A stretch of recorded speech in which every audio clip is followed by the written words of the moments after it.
Olhem para o templo, não é impressionante? Mas Jesus, conhecendo o futuro, respondeu de maneira diferente. Você já se perguntou o que Jesus disse aos seus discípulos sobre os tempos do fim? O que ele lhes contou é estranhamente semelhante ao que estamos vendo hoje. Neste vídeo, vamos explorar como a Santa Bíblia, nossa verdade suprema, mostra que as profecias estão se cumprindo agora. O que precisamos saber sobre os tempos difíceis que estão por vir? Como podemos nos preparar e seguir o caminho de Jesus Cristo? Antes de continuarmos, quero te fazer um convite. Se você está buscando entender mais sobre o que a Bíblia diz sobre os tempos finais e como se preparar para o retorno de Cristo, inscreva-se agora no canal e ative o sininho. Assim você não vai perder nenhum conteúdo poderoso como esse. Vamos juntos nessa jornada de fé e conhecimento. Agora continue com a gente e veja como as profecias de Jesus se cumprem diante dos nossos olhos.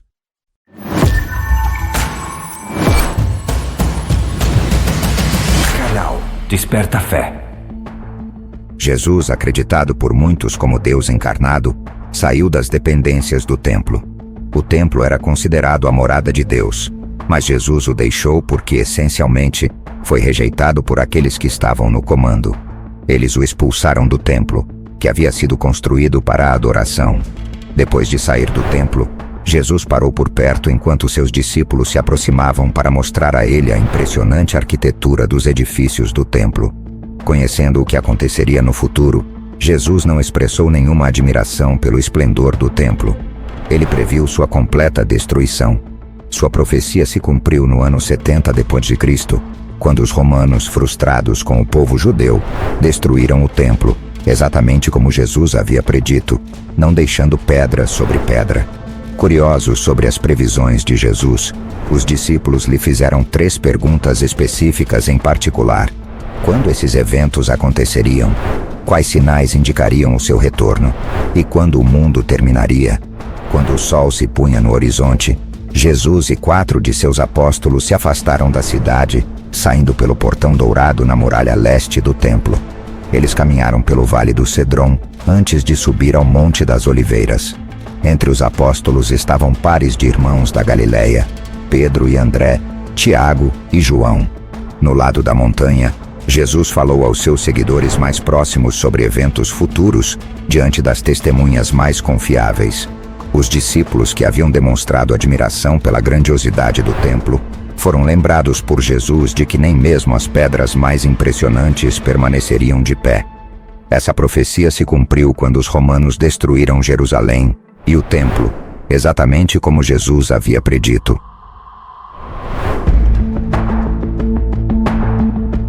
Após deixar o templo, Jesus e seus 4 apóstolos se retiraram para o Monte das Oliveiras. Dali eles tinham uma vista impressionante do complexo do templo, do outro lado do Vale do Cedron. Ainda assimilando a profecia de Jesus sobre a destruição do templo, os discípulos buscaram mais esclarecimentos. Eles fizeram 3 perguntas distintas a Jesus. Quando o templo seria destruído? Quais seriam os sinais que indicariam o retorno de Cristo? Quando seria o fim dos tempos?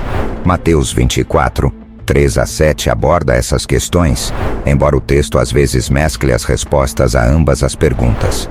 Segundo a tradição, Jesus e seus apóstolos se reuniram em uma caverna no pico do Monte das Oliveiras. Esse local tornou-se significativo na história cristã, com a rainha Helena, mãe do imperador Constantino, estabelecendo ali uma igreja. Essa igreja, junto com outras em Belém e Jerusalém, marca locais importantes na tradição cristã.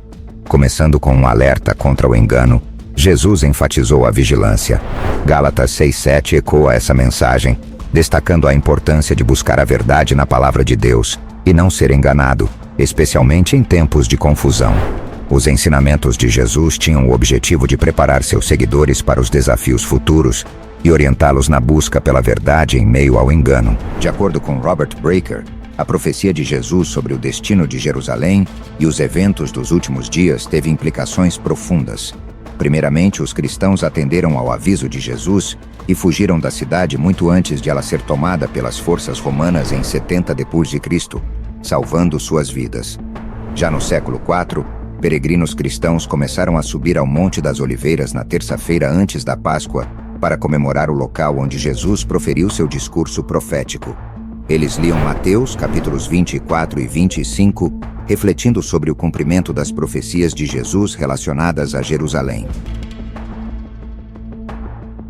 Enquanto os primeiros cristãos testemunharam a destruição de Jerusalém como Jesus havia predito, eles permaneciam incertos quanto ao cumprimento de suas profecias sobre os tempos finais.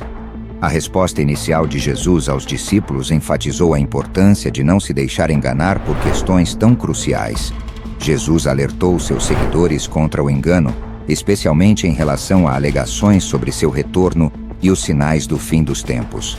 Muitos enganadores surgiriam, reivindicando falsamente conhecimento ou autoridade, o que poderia causar confusão e a falsa esperança entre os crentes. O interesse nos ensinamentos sobre os tempos do fim tem oscilado nos tempos contemporâneos. Embora historicamente vistos como tópicos marginais, esses ensinamentos têm ganhado novo interesse. As palavras de advertência de Jesus permanecem relevantes, exortando à vigilância e ao discernimento na interpretação de sinais e previsões sobre o futuro. O efeito de interpretar profecias sobre os tempos do fim muitas vezes leva ao ceticismo, principalmente porque muitos intérpretes continuamente mudam suas interpretações com base em eventos atuais. Esse comportamento corrói a confiança na confiabilidade de qualquer interpretação. Quando Jesus fala sobre o fim, ele se refere a um contexto específico, semelhante a perseverar durante um período definido. Não se trata de concluir uma tarefa simples, mas de perseverar durante um período crítico, como a tribulação, para entrar no reino. Nos debates contemporâneos, alguns aplicam mal esse princípio, sugerindo que perseverar até o fim por meio de esforço pessoal garante a salvação, como caminhar até o final do quarteirão para ser salvo. Essa má interpretação entra em conflito com os ensinamentos de Paulo sobre a salvação pela graça e a segurança eterna para os crentes selados com o Espírito Santo.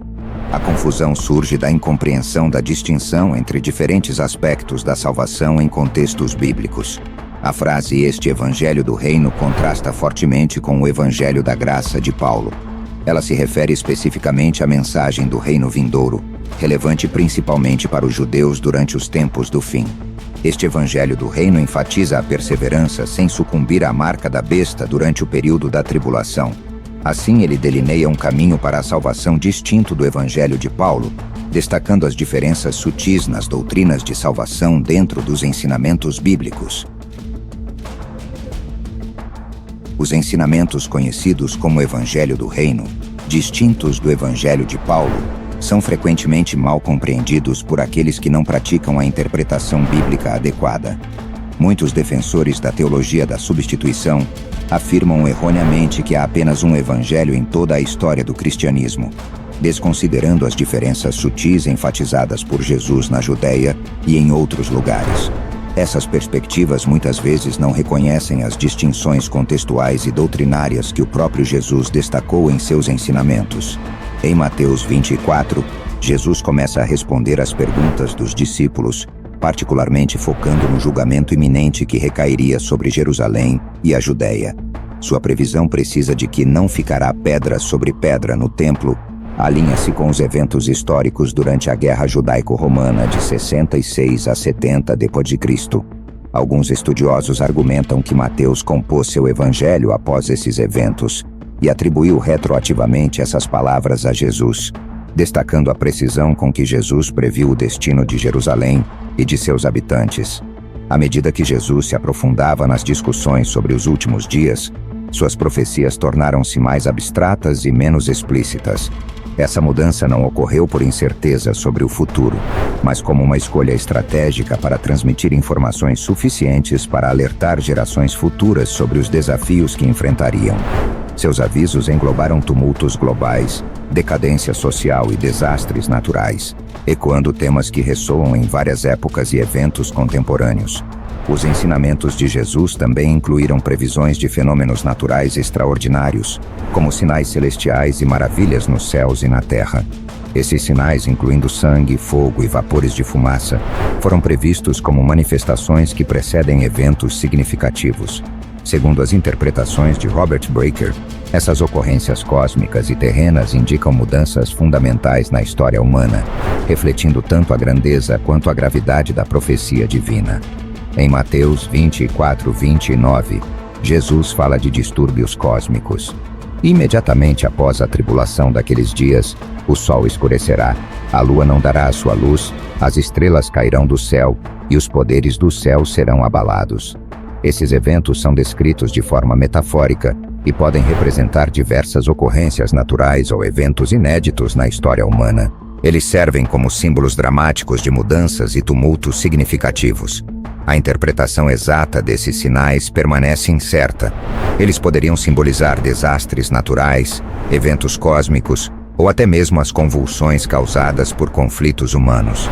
A imagem evoca cenas que a mídia moderna às vezes retrata, lembrando eventos catastróficos exibidos na televisão ou online. A profecia de Jesus sugere que a verdadeira compreensão virá por meio de orientação espiritual e conexão com o Espírito Santo. Mateus 24:31 enfatiza a importância de permanecer em lugares santos e ser guiado pelo Espírito Santo para compreender essas verdades profundas. É essencial interpretar esses versos em seu contexto específico. Jesus aborda o período de tribulação e os eventos que antecedem sua segunda vinda, enfatizando particularmente o contexto judaico e os desafios enfrentados pelos crentes nesse tempo. O versículo 30 descreve o culminar desses eventos. Então aparecerá o sinal do Filho do Homem no céu, e todas as tribos da terra se lamentarão, e verão o Filho do Homem vindo sobre as nuvens do céu, com poder e grande glória. Este versículo aponta para a segunda vinda de Jesus, que contrasta com a interpretação comum do arrebatamento encontrada no versículo 31. Compreender esses versículos exige uma interpretação bíblica cuidadosa, conhecida como divisão correta. Essa abordagem ajuda a distinguir ensinamentos direcionados a diferentes audiências e contextos. Revela que as palavras de Jesus em Mateus 24 se referem principalmente a um público judeu e ao futuro período de tribulação, distinto dos ensinamentos sobre a igreja e o arrebatamento. Mateus 24:31 declara: "E ele enviará os seus anjos com grande clangor de trombeta, os quais reunirão os seus escolhidos dos quatro ventos, de uma a outra extremidade dos céus." Este versículo é frequentemente associado ao conceito de arrebatamento, onde os crentes se reúnem para encontrar Jesus Cristo. No entanto, o contexto e a imagem aqui sugerem uma compreensão mais ampla. O versículo 32 introduz a parábola da figueira, tradicionalmente simbolizando Israel. O brotar de seus ramos indica um tempo de prontidão ou cumprimento. Essa conexão implica que os eventos descritos estão intimamente ligados ao destino e à restauração de Israel, em vez de uma reunião universal de todos os crentes. A reunião dos escolhidos pode metaforicamente referir-se ao reagrupamento dos crentes judeus durante um momento de grande intervenção divina, como os eventos em torno de Armagedon ou o culminar do milênio. Essa interpretação está alinhada com os temas proféticos relacionados à restauração de Israel e ao julgamento final. Nos versículos anteriores, Mateus 24:29 discute sinais cósmicos. Logo depois da tribulação daqueles dias, o sol escurecerá, a lua não dará sua luz, as estrelas cairão do céu. Esses sinais, retirados de profecias do Antigo Testamento, como Isaías 13:10, simbolizam eventos cataclísmicos e julgamento divino. O versículo 30 retrata a aparição dramática do Filho do Homem nas nuvens, ecoando Daniel 7:13-14. Essa imagem significa um evento monumental em que todas as tribos testemunham o retorno de Cristo com poder e glória. Simboliza o ápice do julgamento de Deus e o estabelecimento de seu reino. A linguagem apocalíptica de Jesus paralela eventos históricos e expectativas proféticas. Ela enfatiza a intervenção divina, a convulsão cósmica e o triunfo final da justiça de Deus sobre o mal. Esses temas são fundamentais para compreender os ensinamentos escatológicos de Jesus. Em Mateus 24, Jesus descreve um toque de trombeta anunciando a reunião do povo escolhido de Deus de todos os cantos da terra. Este versículo marca uma mudança do foco específico em Jerusalém e na destruição iminente do templo para uma discussão mais ampla sobre os sinais que indicam o fim dos tempos. Os versículos 32 a 35 afirmam a iminência desses eventos, com Jesus declarando enfaticamente que esta geração não passará até que todas essas coisas aconteçam.